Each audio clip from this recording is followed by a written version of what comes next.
আসসালামু আলাইকুম। R organic কেয়ারের পক্ষ থেকে আপনাদের সবাইকে স্বাগতম। আজকে আবারও নতুন একটা ভিডিও নিয়ে আপনাদের মাঝে চলে এসেছি। আজকে আপনাদেরকে তৈরি করা দেখাবো হোমমেড নাইট ক্রিম।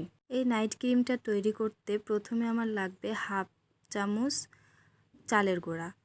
হাফ চামচ চালের গুঁড়ার মধ্যে আমি 1 কাপ লিকুইড দুধ ভালো করে মিক্সড করে নিব। এটা আপনারা নিয়মিত ব্যবহার করলে আপনাদের স্কিন 3 থেকে 4 শেড ফর্সা করবে। এটা আমি ভালো করে মিক্সড করে আমি এটা 1 ঘন্টার জন্য রেস্টে রেখে দিব। এটা আপনারা নিয়মিত ব্যবহার করবেন। 1 সপ্তাহ 10 দিন ব্যবহার করলেই আপনারা ভালো একটা রেজাল্ট পাবেন। ফিরে আসছি 1 ঘন্টা পর। 1 ঘন্টা পর দেখুন আমার লিকুইডটা অনেক সুন্দর একটা ভাব চলে এসেছে। এখন আমি এটাকে ছেঁকে নিব। এটা আমি ছেঁকে একটা পাতিলে নিয়ে নিয়েছি, আর বাকি যে অংশটুকু থাকবে সেটা আমরা সাইড করে রাখবো। খুবই হালকা আছে এটা আমরা জাল দিতে থাকবো। যখন একটা ক্রিমি ভাব চলে আসবে তখন আমরা এটা নামিয়ে নিব। এটা আপনারা যদি নিয়মিত ব্যবহার করবেন তাহলে 100% আপনাদের কাজ করবে। আপনাদের স্কিন 3 থেকে 4 শেড ফর্সা করবে। অতিরিক্ত তাপ দিয়ে আপনারা এটা জাল করবেন না, খুবই মিডিয়াম আছে এটা আপনারা জাল করতে থাকবেন। দেখবেন আস্তে আস্তে আপনাদের দেখুন আমি এটা জাল করতে থাকতেছি। জাল করতে করতে এক সময় খুবই সুন্দর একটা থকথকে ভাব চলে আসবে। দেখুন আমার লিকুইডটা এখন কোন পর্যায়ে আসছে। এটা আসলে বলে বোঝাতে পারবো না, আপনারা দেখে বুঝে নিতে হবে। দেখুন আমার ক্রিমটা তৈরি হয়ে গেছে। এখন আমি চুলাটা বন্ধ করে দিব। আমার নাইট ক্রিমটা তৈরি হয়ে গেছে। এখন আমি এখানে 2টি উপকরণ মিক্সড করব। দেখুন আমার ক্রিমটা কত সুন্দর স্মুথ হয়েছে।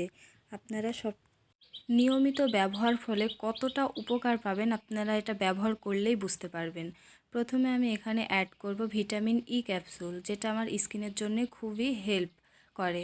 ই ক্যাপসুলটা আমি একটু ফুটো করে এটার মধ্যে অ্যাড করে দিব। তারপরে আমি এখানে অ্যাড করব অ্যালোভেরা জেল। বাজারের অ্যালোভেরা জেল না, এটা আমার হোমমেড অ্যালোভেরা জেল। আপনারা সবসময় চেষ্টা করবেন অর্গানিক উপায়ে এই জিনিসটা তৈরি করতে। বাজারের অ্যালোভেরা জেলে অনেক কেমিক্যাল থাকে। একটু সময় নিয়ে এটাতে মিশাতে হবে, কারণ এটা হোমমেড অ্যালোভেরা জেল, মিশতে একটু সময় লাগবে। আপনারা খুবই আস্তে খুব সময় নিয়ে এটা ভালোভাবে মিক্সড করবেন। এই তো আমাদের এই 2টো উপকরণই লাগবে। আপনারা আস্তে আস্তে এটা সুন্দরভাবে সময় নিয়ে মিক্সড করবেন। আর এটা আপনারা 1 সপ্তাহ 10 দিন ফ্রিজে, নর্মাল ফ্রিজে রেখে আপনারা ইউজ করতে পারবেন। রাতে ঘুমানোর আগে আপনারা এটা ইউজ করবেন। সকালে উঠে মুখটা যে কোনো একটা ফেস ওয়াশ দিয়ে ওয়াশ করে নেবেন। দেখুন আমার ক্রিমটা কতটা সুন্দর, কতটা থকথকে, কতটা স্মুথ হয়েছে। এটা আপনারা নিয়মিত ব্যবহার করবেন। 1 সপ্তাহ 10 দিন পর আবার তৈরি করে নেবেন, কারণ এটা র মেটেরিয়াল দিয়ে তৈরি। এটা বেশি দিন থাকবে না, এখানে কোনো কেমিক্যাল নেই। এই জন্যে আপনারা এটা বেশি করে তৈরি করবেন না। এই তো দেখুন আমার ক্রিমটা তৈরি। তখন সাথে থাকার জন্য আপনাদের অসংখ্য ধন্যবাদ।